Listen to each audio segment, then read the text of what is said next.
Hello to my experienced investors and my new investors. What we're taking a look at today is the Roth versus traditional contributions. Those can apply to both 401ks and IRAs, and what you need to understand as an investor is how that works so you know what's happening now and in the future in terms of where your money's going and if it's benefiting you tax-wise. If we flip over here to our friends at Nerdwallet, we're just gonna take a look at a couple definitions, right? The main difference between a Roth IRA and traditional IRA is how and when you get a tax break. When being the key operative factor. If you think you're gonna make more money now than you are in the future, it's a good idea to contribute to a traditional method. If you think you're gonna make more money in the future than you are now, Roth makes sense because it's not gonna get taxed in the future.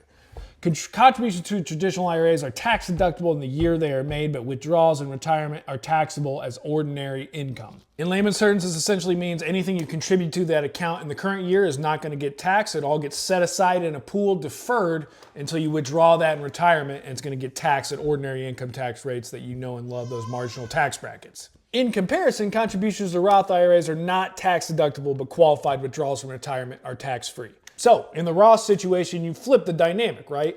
You are not going to get that tax benefit in this current year when you contribute that money to the account. It's not going to reduce the income that runs through those marginal tax brackets where you get taxed ordinary income tax. But in the future, when you withdraw that money, there is no tax. So if you're able to get it into the Roth account in an efficient way, there's a big benefit waiting for you down the line where you have that money to yourself. You're not sharing it with Uncle Sam at all. Now let's hop over here to the big whiteboard and let's take a look at how this specifically works using some examples. Now let's take a look at a relatively simple example. Really, we just want to understand how the current year benefit or non-benefit works and where the money ultimately gets taxed down the line. So if we're thinking $100,000 salary on the traditional side, that was a cool way to write that, huh? So what's going to happen here? Let's say we are working to make that traditional contribution. We want to lower our taxable income. We do a $10,000 contribution. That's going to reduce what gets taxed to $90,000. We get that tax benefit. So instead of $100,000, you get taxed on the $90,000. This $10K here comes down, gets deferred, and gets taxed in retirement. That is the benefit of the traditional contribution. You get that tax benefit in the current year. You're going to get taxed on $10,000 less. That $10,000 gets deferred, and it's going to get taxed when you withdraw it in retirement. Let's flip over here to the Roth. What happens? $100,000, same salary, but now we've decided that a Roth contribution makes more sense for us. We're going to do that same amount to our Roth 401k. That's the only way you can get to $10,000. That's above the Roth IRA limit, so we're in a 401k here. What happens to our taxable income?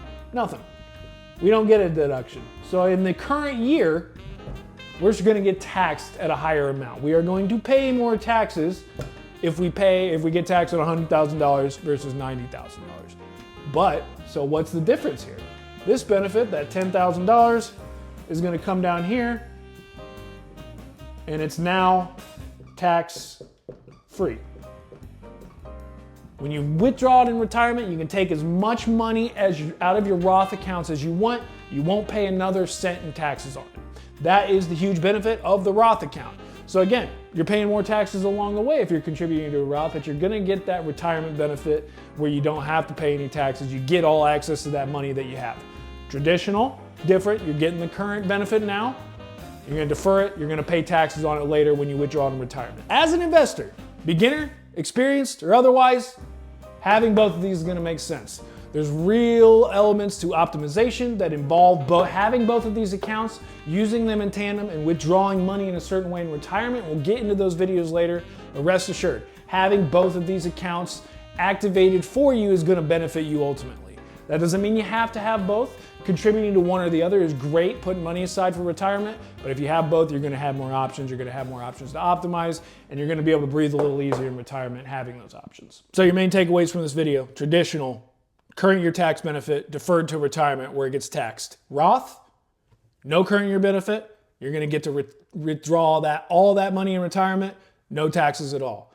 Great situation, no matter what you're doing. Understand the differences so that you can combine the two together, have both accounts, and fully optimize your taxes over the long term. My name is Matt Speckman. I'm a CPA. Thanks for joining. We're gonna have more videos on investing and retirement later. Come back soon. Thanks.